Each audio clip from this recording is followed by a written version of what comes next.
جیسے ہی نیند کا غلبہ ہوا، نیند کا جھٹکا لگا، دونوں ہاتھوں سے پیالے گر کر ٹوٹ گئے۔ تو اللہ تعالیٰ نے فرمایا اے موسیٰ، اگر میں بھی نیند کرنے لگ جاؤں، مجھ پر نیند کا غلبہ آ جائے، ایسے ہی ساری دنیا تباہ اور برباد ہو کر رہ جائے۔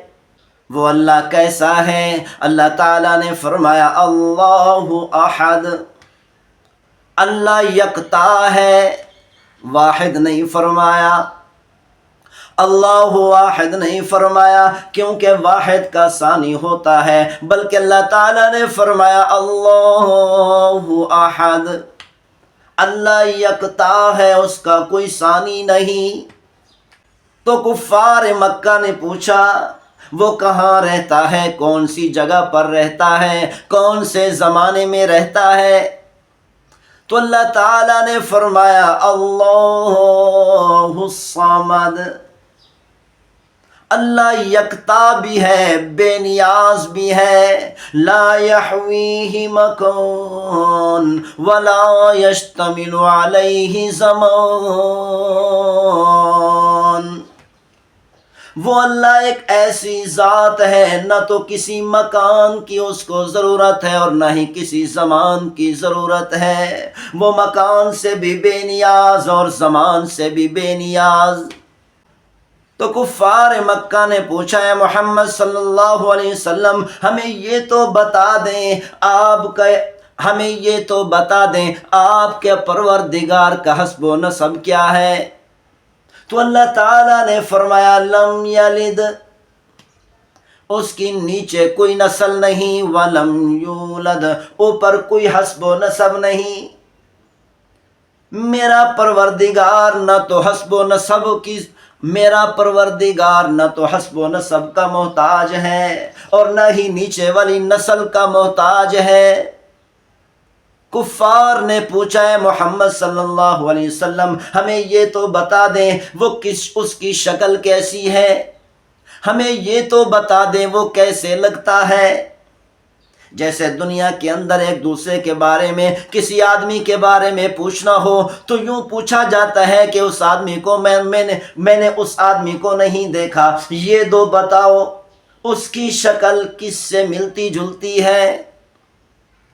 اسی طرح کفار مکہ نے کہا اے محمد صلی اللہ علیہ وسلم، ہمیں یہ تو بتائیں وہ کیسا لگتا ہے۔ وَلَمْ يَكُنْ لَهُ كُفُوًا أَحَدٌ، محبوب صلی اللہ علیہ وسلم نے ارشاد فرمایا اس جیسا کوئی ہے ہی نہیں، میں اس کی مثال کیسے دے سکتا ہوں۔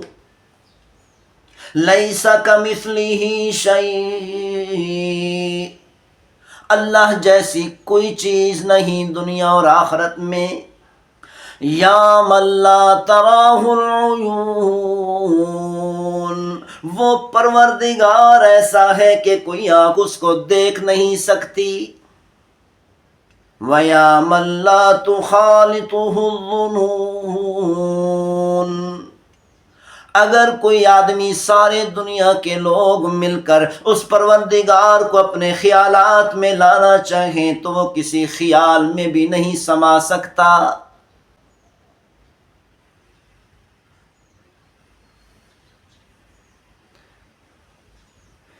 وَلَا يَصِفُهُ الْوَاصِفُونَ، اگر قلم کے گھوڑے دوڑانے لگیں تو اللہ تعالیٰ نے فرمایا آدم علیہ السلام سے لے کر قیامت تک آنے والے لوگوں کو اگر جمع کر دیا جائے، تمام انسانوں کو جمع کر دیا جائے، تمام کے تمام فرشتوں کو جمع کر دیا جائے، تمام کے تمام جنات کو جمع کر دیا جائے، تو اللہ تعالیٰ نے فرمایا یہ ساری کی ساری مخلوقات مل کر پروردگار کے تعریفی کلمات لکھنا شروع کر دیں۔ لَنَفِدَ الْبَحْرُ قَبْلَ أَن تَنفَدَ كَلِمَاتُ رَبِّي،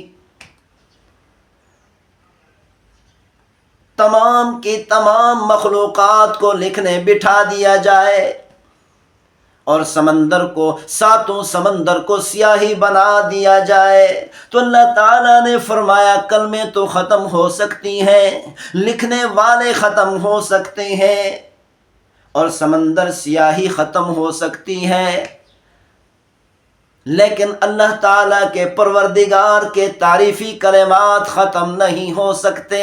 وَلَوْ جِئْنَا بِمِثْلِهِ مَدَدًا۔